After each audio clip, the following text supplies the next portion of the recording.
Hey everyone, here's chapter 6 of Out of My Mind. Mrs. Violet Valencia lives next door to us. Violets are purple and Valencia oranges are, well, orange. Purple oranges are just plain unusual, and so is she. She's a big woman, about 6 feet tall, with the biggest hands I've ever seen. They're huge. I bet she could put a full-size basketball in each of her palms and still have room left over. If Mrs. V is, well, like a tree, then my mom is a twig next to her. I was about 2 years old when I first started hanging out at Mrs. V's house. Mom and Dad hardly left me with anyone at first, but sometimes their work schedules overlapped and they needed a third person to help out. Mom said Mrs. V was the very first visitor when I first came home from the hospital. The first person to just pick me up like any other baby. A lot of my parents' friends had been scared to even touch me, but not Mrs. V. Mrs. V wears huge flowing dresses. Must be miles of material in those things, all in crazy color combinations. Bubblegum pink, with fire engine red, with peachy sherbet, with bright cinnamon. In all shades of orange and purple, of course. She told me she makes the dresses herself. I guess she'd have to. I've never seen anything like them in any store in the mall, or in a hospital either. Mrs. V and Mom used to work together as nurses at the hospital. Mom told me the children there had been crazy about her. She wore the same bright outfits in the preemie ward, in the kids' cancer ward, the children's burn unit. Color brings life and hope to these children, she'd announced boldly, daring anybody to disagree. I guess nobody did. I remember sitting on Mrs. V's porch that very first time. Mom and Dad looked concerned, but Mrs. V held me tightly and bounced me on her knees. She must have a hidden microphone under those flowing clothes. She is one of those voices that can make anyone shut up, turn, and listen. Of course I'll watch Melody, she'd said with certainty. Well, Melody is, well, really special, Dad said hesitantly. All kids are special, Mrs. V replied with authority, but this one has hidden superpowers. I'd love to help her find them. We can't possibly pay you what it is worth to us, Dad began. Mrs. V had shrugged and said with a smile, I'll appreciate whatever you can give me. Dad looked sheepish. Well, thanks, and I'll get that ramp finished this weekend. I just need to make one more trip to the lumber yard. Now that will be a big help, Mrs. V had said with a nod. Melody can be a handful, Mom had warned. Mrs. V lifted me into the air. I've got big hands. We want her to reach the highest potential, Dad added. Oh, gag me, Mrs. V said, startling him. Don't get bogged down in all those touchy-feely words and phrases you read in books on disabled kids. Melody is a child who can learn and will learn if she sticks with me. Dad looked embarrassed, but then he grinned. Bring her back in 20 years. You'll have her back home by supper time. So most workdays I end up at Mrs. Valencia's place for a couple hours until Mom or Dad could get home. When I got older, I went over to Mrs. V's every afternoon after school. I don't know how much they paid her, but it couldn't have been enough. From the very beginning, Mrs. Valencia gave me no sympathy. Instead of sitting me in the special little chair my parents had bought for me, she plopped me on the back in the middle of the floor on a large soft quilt. The first time she did that, I looked up at her like she was crazy. I cried, I screeched. She ignored me, walking away, and flipped on her CD player. Loud marching band music blared through the room. I liked it. Then she came back and put my favorite toy, a rubber monkey, a few inches from my head. I wanted that monkey. It squeaked when you touched it, but it may have well been a million miles away. I was on my back, stuck like a turtle. I screamed louder.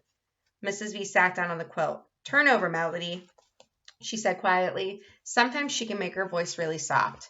I was so shocked. I stopped yelling. I couldn't turn over. Didn't she know that? Was she nuts? She wiped my nose with a tissue. You can turn yourself over, Melody. I know you understand every word I say to you, and I know you can do this. Now roll. Actually, I'd never bothered to try very hard to roll anywhere. I'd fallen off the sofa a couple times, and it hurt, so I usually just waited for Mom or Dad to move me into a comfortable position. Look at how you're lying. You're already on your side, halfway there. Use all that screaming and hollering energy you've got to take you to another position. Toss your right arm over and concentrate. So I did. I strained. I reached. I tried so hard, I farted. Mrs. V cracked up, but slowly, I felt my body rolling to the right. And then, unbelievably, plop! I was on my stomach. I was so proud of myself, I screeched. I told you so, Mrs. V said in victory in her voice. Now go get that monkey. I knew better than to protest, so I reached for it. The monkey was now only 2 inches from my hand. I tried to scoot. My legs kept doing the opposite of what my head wanted them to do. I wiggled. I grabbed a fistful of the quilt and pulled. The monkey got closer. You're a smart little cookie, Mrs. V told me. I gave the quilt another tug, and finally, gradually, I had the monkey in my hand. I clutched it, and it squeaked as if it were glad to see me. I grinned and made it squeak again and again. After that workout, you must be hungry, she said. She fed me a vanilla milkshake, then my vegetables and noodles. Mrs. Valencia always serves dessert first, and I always eat all my food. The healthy part, the yummy part too. It's our secret.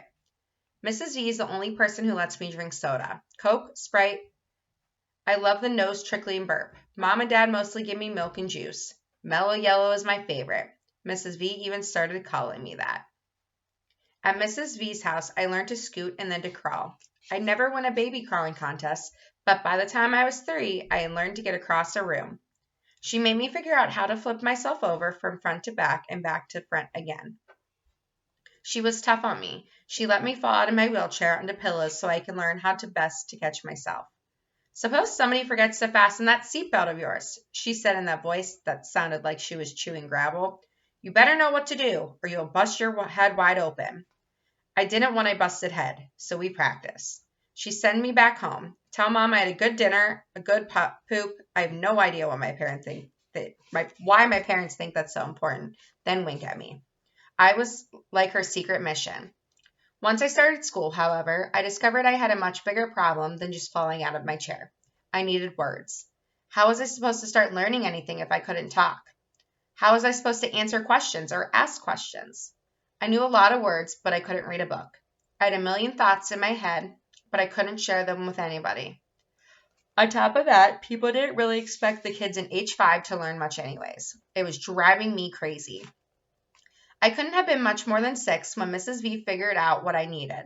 One afternoon after school, after a snack of ice cream with caramel sauce, she flipped through the cable channels and stopped at a documentary about some guy named Stephen Hawking. Now I'm interested in almost anything that has a wheelchair in it. Duh. I like the Jerry Lewis telethon. Turns out Stephen Hawking has something called ALS, and he can't walk or talk, and he's probably the smartest man in the world, and everybody knows it. That is so cool. I bet he gets really frustrated sometimes.